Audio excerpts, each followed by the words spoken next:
Perso, l'un des glitches que je vois le plus sur les réseaux, c'est celui qui consiste à essayer de passer à travers la barrière avec Omen généralement. Sauf que là, c'est rien du tout comparé à la quantité absurde de bugs qu'il y a eu dans l'histoire du jeu Valorant. Et sans vous spoil, il y en a qui ont utilisé les bugs en compétition officielle, bref, ça n'a aucun sens. On commence en 2020 lors de la bêta du jeu. Pour vous dire, le jeu ressemblait à ça et les agents comme Reyna, Yoru et Skye n'étaient même pas présents. En fait, pendant cette période, Cypher était capable de tirer avec une arme grâce à sa caméra. Donc ouais, il y avait un moment où une simple caméra pouvait faire un ace et c'était broken. Si elle était bien placée avec un angle improbable en hauteur, c'était des kills faciles assurés. En fait, la caméra de Cypher était codée comme une espèce d'entité à part entière. Du coup, si on lui jetait une arme, elle pouvait la garder accrochée. D'ailleurs, il semblerait que certaines personnes pensaient que c'était pas un bug, mais quelque chose de volontaire, puisque graphiquement, l'arme, elle disparaissait pas du tout. Et surtout, c'était super simple à faire. Un peu comme le glitch apparu en mai 2020, le Viper Wall Boost. En simple, le mur de Viper pouvait propulser n'importe quel allié dans la direction où elle tirait. Globalement, ça pouvait être broken si les ennemis n'étaient pas sur site, parce que, à l'inverse, on te voyait quand même arriver et tu prenais aussi des dégâts de chute, donc c'est pas tip top. C'est plus un glitch qui est fun, surtout que, petite anecdote, il y a les Cypher qui se sont mis à utiliser leurs trappes pour les contrer. Donc ouais, il y a carrément des mecs dans le jeu qui contraient des bugs même pas encore patch par Riot, ça n'a aucun sens. Vous allez rapidement le constater, mais le duo Omen-Sage, c'est une grande histoire d'amour dans le game des glitches. Bon, et bien, dès 2020, notre homme des ombres pouvait se TP à travers la barrière grâce au wall de Sage. En simple, elle plaçait un mur à la barrière, Omen se téléportait devant et était poussé dehors. Vous vous doutez que derrière, il faisait ce qu'il voulait avec le spike, le placement, etc. D'ailleurs, ça me permet de vous parler du glitch suivant avec les mêmes agents, mais ici, notre Omen pouvait carrément quitter la map. Il suffisait que la Sage place son mur entre une partie jouable de la map et une partie non jouable, le Omen n'avait plus qu'à se téléporter de l'autre côté, et tada, il pouvait se balader n'importe où, prendre des angles improbables et troll tous les ennemis. On continue l'année 2020 avec un agent que je ne pensais pas voir ici, il s'agit de Phoenix. La mécanique de son ulti lui a permis de faire un move extrêmement broken, genre vraiment vous allez voir. En fait, si Phoenix plantait le spike à la fin de son ult, la bombe se posait là où Phoenix réapparaissait. Bon, et pas besoin de vous dire que ça change carrément le jeu, puisque maintenant on joue plus à Valorant, mais plutôt un espèce de cache-cache, où le but c'est d'abord de trouver le spike pour après le désamorcer. Genre, tu plantes dans un angle dans le bac, tu smokes l'endroit et t'es sûr de gagner parce que les adversaires te trouveront pas, tout simplement. Maintenant, je vais combiner deux mêmes glitches. Le Jet Super Dash. De base, ce bug n'était faisable qu'en 2020 sur Icebox, mais s'est démocratisé en 2021 sur toutes les maps. En 2020, elle pouvait faire des super dash en utilisant les cordes de Icebox. Plutôt pratique étant donné que c'était l'époque où elle avait encore 3 smokes dans son set de compétences. Par contre, en 2021, il lui suffisait d'un simple obstacle pour faire des dashs de la mort et s'envoler de partout. Là où c'était surtout broken, c'est que avec ses jumps de malade, elle pouvait avoir la vision sur des angles sur toute la map en fait, et grâce à son ult, elle pouvait tuer n'importe qui, n'importe où. Bon, Cypher, c'est décidément l'agent des glitches. Ok, en 2021, avec la sortie de Breeze, il a trouvé un nouveau moyen de faire des trucs complètement broken. Breeze, c'est une map ultra ouverte avec plein de petits recoins parfaits pour planquer des caméras. Sauf que là, on parle pas juste de caméras bien cachées, on parle de caméras qui voient littéralement à travers les murs. Et le pire, c'est que certains spots rendaient la caméra complètement indestructible. Les ennemis ne pouvaient même pas tirer dessus, c'était du wallhack pur et simple, mais techniquement ok, puisque pas besoin d'un logiciel tierce en fait. D'ailleurs, ça a été tellement abusé que même des joueurs pros l'ont utilisé, et pas n'importe où. Oh non, au VTC, le plus grand tournoi du jeu. Pendant le match Vivo contre Ascend, le joueur Jiho place une caméra au-dessus de B qui voit directement à travers le mur vers le site. Et là, sur l'enregistrement que je vous montre, c'est bien fait parce qu'on dirait pas qu'il cheat. Mais en fait, vu de cet angle, il n'y a pas le petit espace là. Donc les ennemis en entrant ne voient pas la caméra, qui elle les voit. Bon, au final, je crois que Riot a sanctionné notre lutin malicieux, mais bref, quelle idée de cheat en pleine compète, ça me dépasse perso. Je vous avais dit que le duo Omen-Sage c'était une histoire d'amour, et bien en 2021, ils ont fait encore plus fort. Cette fois, Omen ne se contente pas de sortir de la map ou de bypass la barrière de spawn, non, il rentre carrément dans les murs et il peut tirer depuis l'intérieur. En fait, le principe il est plutôt simple. Vous utilisez la téléportation d'Omen et le mur de Sage exactement en même temps au même endroit. Omen se retrouve du coup coincé à l'intérieur du mur et là il peut tuer tout le monde. Le plus broken c'est que du coup personne ne le voyait. Vous imaginez bien les avantages de vision, de strat, de placement que ça pouvait donner. Après pour le coup abuser de ce glitch c'était un petit peu ban direct parce que pour le coup c'était vraiment cramé. Genre les adversaires pensaient que c'était du Wallach avec un logiciel tiers alors qu'au final c'était même pas le cas, donc ça servait à rien de l'utiliser. À part juste pour prendre de l'information, peut-être à la limite je viens d'y penser mais c'est tout. Est-ce que vous vous souvenez du Viper Wall Boost de 2020 qu'on a vu au tout début de la vidéo? Bon, eh bien, en 2021, Sova a décidé de faire exactement la même chose, mais en un peu mieux. Parce que ouais, la flèche de reconnaissance de Sova pouvait propulser les joueurs à travers toute la map à une vitesse complètement ridicule. On parle de traverser la map en un clin d'œil. Le truc marrant, c'est que ça m'a fait penser aux gens qui sautaient sur les roquettes de Fortnite à l'époque pour voler. Bon, eh bien là, un allié saute devant Sova, juste avant qu'il ne tire sa flèche, boum, propulsion. Mais le truc vraiment dégueulasse, c'est que Sova pouvait le faire tout seul, il lui suffisait de mettre un rebond sur la flèche et de tirer derrière lui, et hop, il volait à travers la map. C'était plus difficile, ok, mais c'était quand même broken parce que tu pouvais commencer seconde 1 au spawn ennemi, voir les positions des adversaires, etc., etc. Contrairement au mur de Viper, et ben la flèche de Sova, elle est rechargeable. Donc vous pouviez littéralement voler plusieurs fois par round. En termes de positionnement, c'était vraiment n'importe quoi. Bon, l'ultidomaine c'est déjà flippant, le mec peut sous bug se téléporter n'importe où sur la map, traverser des murs, se balader hors de la zone en période d'achat, mais au moins il ne peut pas vous tuer pendant qu'il est dans son ultime, non? Eh bien si, pendant un court moment en 2021, il le pouvait. Si Omen utilisait sa smoke et son ultimate au même moment, il y avait une petite fenêtre pendant laquelle il pouvait sortir son arme et tirer. Genre, il est censé être un fantôme qui vous regarde, et là, il vous one-tap. Et si jamais il avait le temps de vous tuer rapidement, il pouvait juste annuler son ultime et repartir tranquillement avec un kill gratuit. Franchement, ce genre de truc avec Omen spécifiquement, ça me fait penser à Viego dans League of Legends, qui était en vrai l'un des champions les plus buggés pendant une certaine période, avec genre une trentaine de bugs à son actif, si je dis pas de bêtises, parce que vous savez, avec le passif de possession, ça fait qu'on avait des passifs, des objets qui se fusionnaient, c'était n'importe quoi. En fait, j'ai l'impression que quand Riot code un truc un petit peu plus complexe que d'habitude, et ben ça y est, le jeu part complètement en couille. La map Fracture sort en 2021, et comme toute nouvelle map, elle apporte son lot de glitch, et celui-là est en vrai assez marrant. En gros, vous pouviez sauter de la zipline et atterrir sur un tout petit rebord en dessous de la map, et commencer à grimper partout autour de l'extérieur. Vous vous baladez littéralement en dehors de la zone du jeu, vous pouvez voir tout ce qui se passe à travers les murs, c'est pas super pratique, parce que vous êtes quand même en dehors de la map, mais en vrai c'est plutôt drôle. Et surtout, ce glitch est resté pendant un temps assez long. Riot ne l'a pas patché immédiatement, probablement parce que c'était plus un glitch de troll qu'un truc vraiment game breaking.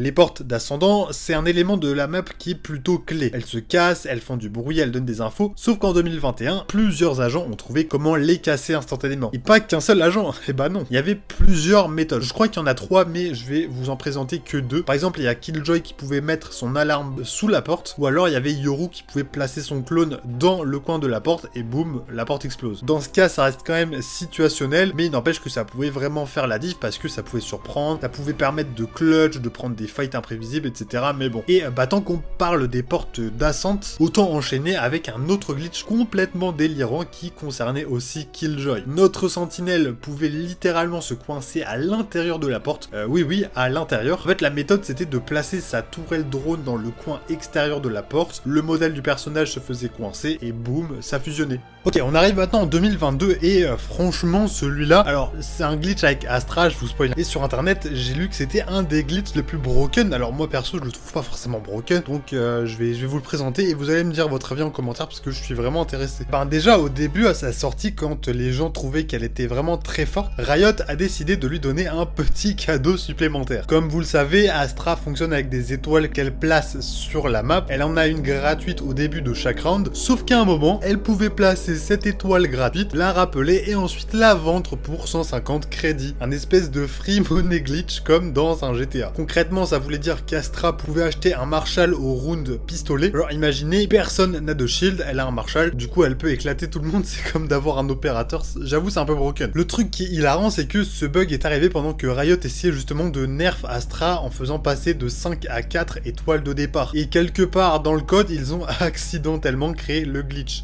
Ok, vous vous souvenez des super dash de Jet dont je parlais au tout début? Eh bien, en 2022, il y a une nouvelle dualiste qui fait son apparition pour prendre le relais, et c'est Néon. Néon, c'est la meuf qui court à toute vitesse, et avec ce glitch, elle courait encore plus vite. Genre vraiment, on parle de traverser la moitié de la map en une fraction de seconde. Le super slide de Néon, c'était un petit peu le successeur spirituel du super dash de Jet. Sauf que là, au lieu de voler vers le haut, elle glissait à une vitesse de dingue sur le sol. Comment ça marchait alors? Eh ben en fait, si elle était légèrement surélevée et qu'elle slidait sur une pente descendante, ou si elle slidait dans un mur ou dans un coin, elle se mettait à glisser à toute vitesse là où elle voulait aller. Résultat, elle pouvait rotate d'un bout à l'autre de la map en un instant. Elle surprenait complètement les ennemis avec son positioning, qui est gratuit à l'appel, vous vous en doutez. D'ailleurs, je suis assez fier d'avoir contribué à la méta du Neon Judge, parce que courir et slider et tirer au hasard avec un pompe, c'est broken. Donc par pitié, aidez-moi à démocratiser cette méta, elle est trop bien. L'ultime de Viper, c'est pour moi le meilleur ult pour tenir un site une fois qu'on a planté le spike. C'est un énorme nuage de fumée qui couvre tout un site, sauf qu'en 2022, Viper a trouvé encore mieux. En fait, il y avait certains line-up spécifiques qui créaient de petites poches d'espace non couvertes par son ultime. Comme je dis là, ça n'a pas l'air terrible, mais en vrai c'était super broken, parce que si vous vous teniez entre ces poches découvertes et l'ultime lui-même, le jeu pensait que vous étiez en train de no-clip à travers le mur, et du coup il vous laissait voir tout à l'intérieur de l'ultime comme si de rien n'était. En gros, Viper pouvait voir tout ce qui se passait dans son propre ultime sans y être et vous tirer dessus dès que vous mettiez le pied dedans. Et pour rappel, c'était l'époque où Viper était ultra overpowered, genre marcher à travers un de ses murs, vous infliger full dégâts de toxines instantanément. Donc là, avec ce glitch là, c'était vraiment injouable.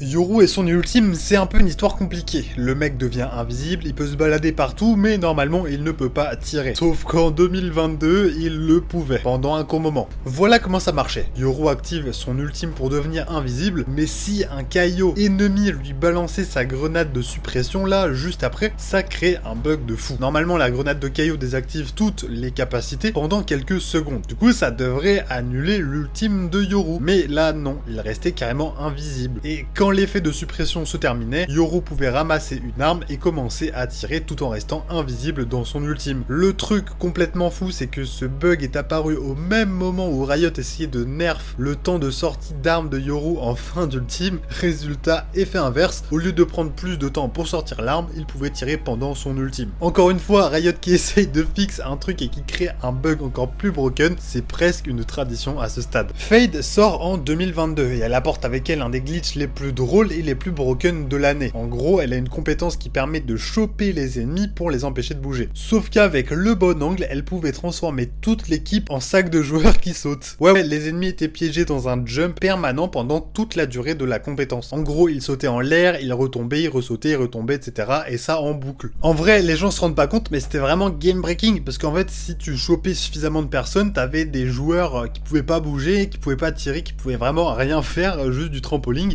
et du coup, toi, tu pouvais les tuer comme des lapins les uns après les autres. Et comme c'était assez facile à faire, tout le monde a abusé du truc, parce que franchement, voir toute l'équipe faire du trampoline, c'était trop drôle pour ne pas essayer. Bon, le bug suivant, c'est pas vraiment game breaking, mais c'est quand même bizarre. En 2022, votre arme pouvait aléatoirement disparaître dans vos mains, genre complètement. Le truc, c'est que ça n'impactait pas le gameplay, vous pouviez toujours tirer normalement, c'était juste visuel. Mais imaginez quand même tuer des gens avec une arme invisible, vous tiriez dans le vide et les ennemis tombent. Ça devait être assez perturbant pour les adversaires qui se faisaient one-tap par quelqu'un qui avait pas d'arme dans les mains. En vrai, ça pouvait même être dérangeant parce que je viens d'y penser, mais si tu vois ça, tu peux penser que le mec il cheat et donc tu le reportes alors que c'est juste un bug de Riot.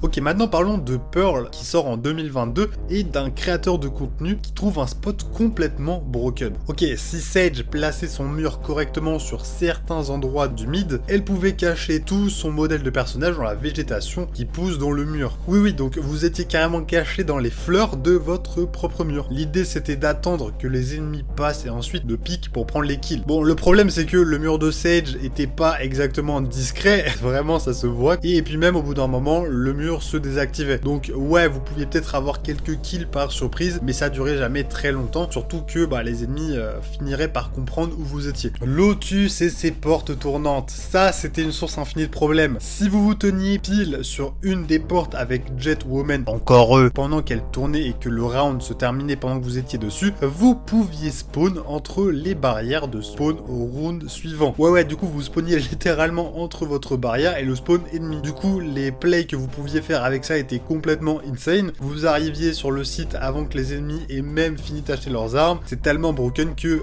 Riot a dû patcher ça rapidement. Encore Lotus, tiens.